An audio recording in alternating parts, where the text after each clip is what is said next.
Olá pessoal, bem-vindos ao nosso canal. Quando vocês pensam no Rio de Janeiro, ou até mesmo no Brasil, qual é a primeira imagem que vem à mente? Para milhões de pessoas ao redor do mundo, é esta: o Cristo Redentor, de braços abertos, abençoando a cidade maravilhosa. Mas vocês já pararam para pensar como essa estátua monumental, que parece tocar o céu, foi parar no topo do Corcovado? A história por trás de uma das 7 maravilhas do mundo moderno é tão fascinante quanto a própria vista lá de cima. É uma saga de fé, arte, engenharia e, acima de tudo, da união do povo brasileiro.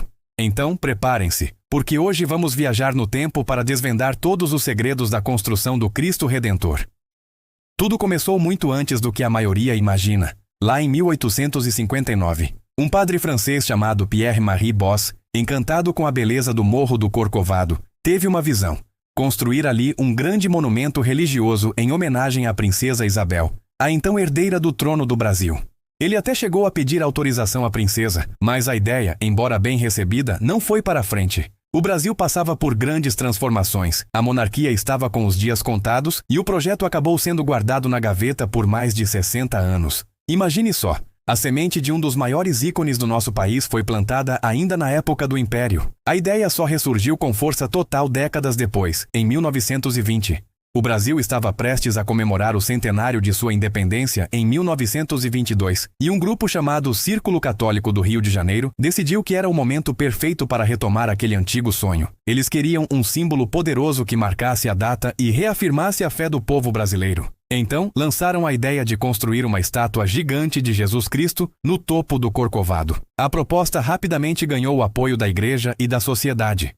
Um abaixo-assinado com mais de 20 mil nomes foi entregue ao então presidente Epitácio Pessoa, que finalmente cedeu o topo da montanha para a construção. O sonho estava, enfim, começando a tomar forma. Mas como financiar uma obra tão grandiosa? A resposta veio do próprio povo brasileiro. Em 1923, a Arquidiocese do Rio de Janeiro organizou um evento nacional chamado Semana do Monumento. Foi uma campanha de arrecadação de fundos que mobilizou o país inteiro. Pessoas de todas as classes sociais, de diferentes cantos do Brasil, doaram o que podiam para ajudar a construir o Cristo. Foi uma demonstração incrível de fé e união. O dinheiro arrecadado na época, cerca de 2.500 contos de réis, seria o equivalente a milhões de reais hoje. Ou seja, o Cristo Redentor foi literalmente construído com a ajuda e o carinho dos brasileiros. Ele não foi um presente de governo ou de uma empresa, mas sim um monumento erguido pela fé popular. Com o dinheiro garantido, era hora de escolher o projeto. Foi aberto um concurso e vários desenhos foram apresentados. Um deles, por exemplo, mostrava Cristo segurando um globo terrestre e uma cruz. Mas o grande vencedor foi o engenheiro brasileiro Heitor da Silva Costa. O projeto dele era audacioso e poético. Uma estátua de Jesus com os braços abertos, formando uma cruz, como se estivesse abraçando a cidade do Rio de Janeiro e o mundo. Um símbolo de paz e acolhimento. O estilo escolhido foi o Art Deco, que estava no auge na época, com suas linhas retas e formas geométricas, dando ao monumento um ar moderno e atemporal. A visão de Heitor da Silva Costa era clara. A estátua deveria ser vista de qualquer ponto da cidade como um guardião eterno. A construção, que durou de 1922 a 1931, foi um desafio de engenharia gigantesco. Lembre-se, estamos falando do início do século XX. Não havia estradas para o topo do Corcovado, que fica a mais de 700 metros de altura.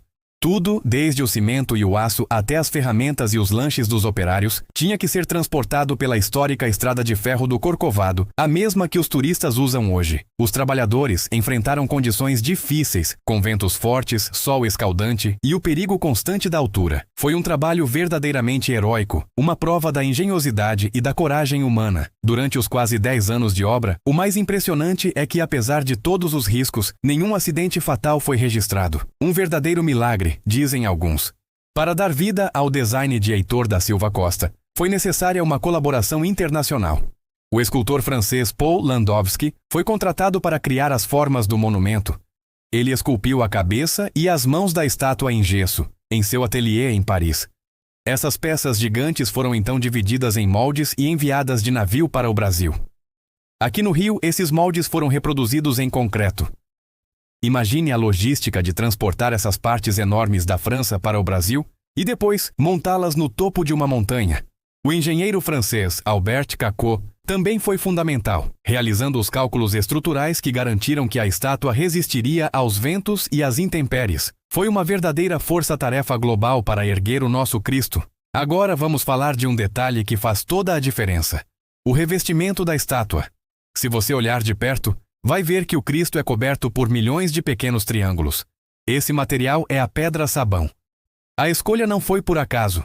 Heitor da Silva Costa sabia que a pedra-sabão, além de ser abundante no Brasil, é extremamente resistente ao tempo e às variações de temperatura. Mas o mais tocante dessa história é que, segundo relatos, muitas mulheres voluntárias da sociedade carioca se reuniam em paróquias para colar essas pastilhas de pedra-sabão em tiras de tecido. E muitas delas escreveram os nomes de seus familiares e entes queridos no verso das pedrinhas antes de colá-las.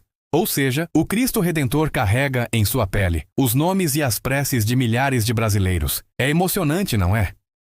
Finalmente, após quase uma década de trabalho árduo, o grande dia chegou. Em 12 de outubro de 1931, dia de Nossa Senhora Aparecida, o Cristo Redentor foi inaugurado. A cerimônia foi um evento nacional, com a presença de autoridades e uma multidão emocionada. Havia um plano espetacular para a iluminação. O cientista italiano Guglielmo Marconi, inventor do rádio, deveria acionar as luzes da estátua diretamente de seu iate em Nápoles, na Itália, através de um sinal de rádio. Era para ser um momento de pura magia tecnológica. No entanto, o mau tempo na Itália atrapalhou a transmissão do sinal. No fim das contas, a iluminação teve que ser acionada manualmente, aqui mesmo do Rio. Apesar desse pequeno contratempo, a lenda do sinal de Marconi persistiu por muitos anos, adicionando ainda mais charme à história da inauguração. Desde aquele dia, o Cristo Redentor se tornou muito mais do que um monumento. Ele é um dos maiores símbolos do Brasil, reconhecido em qualquer lugar do planeta. É um ponto de encontro de culturas, recebendo milhões de turistas todos os anos. É um ícone da fé cristã, mas também um símbolo universal de paz, esperança e fraternidade, que abraça pessoas de todas as crenças. Em 2007, através de uma votação popular mundial, o Cristo Redentor foi eleito uma das 7 maravilhas do mundo moderno, ao lado de colossos como a Muralha da China e o Coliseu de Roma. Um reconhecimento mais do que justo para essa obra que nasceu de um sonho, foi erguida pela fé de um povo e hoje pertence a toda a humanidade. E assim, a história do Cristo Redentor nos mostra que grandes feitos nascem de ideias ousadas e se concretizam com união e perseverança. Da visão de um padre francês à dedicação de engenheiros, artistas e milhares de brasileiros anônimos, cada etapa dessa jornada contribuiu para criar o ícone que tanto nos orgulha. Ele é um lembrete constante, visível de quase toda a cidade, da capacidade humana de criar beleza e de transformar sonhos em realidade. Espero que vocês tenham gostado de conhecer a fundo essa história incrível. Da próxima vez que olharem para o Cristo Redentor, seja em uma foto ou ao vivo, vocês saberão que ele é muito mais do que concreto e pedra-sabão. Ele é a materialização de um sonho coletivo. Muito obrigado por assistirem. Se você curtiu o vídeo, não se esqueça de deixar o seu like, se inscrever no canal e ativar o sininho para não perder os próximos. Até a próxima!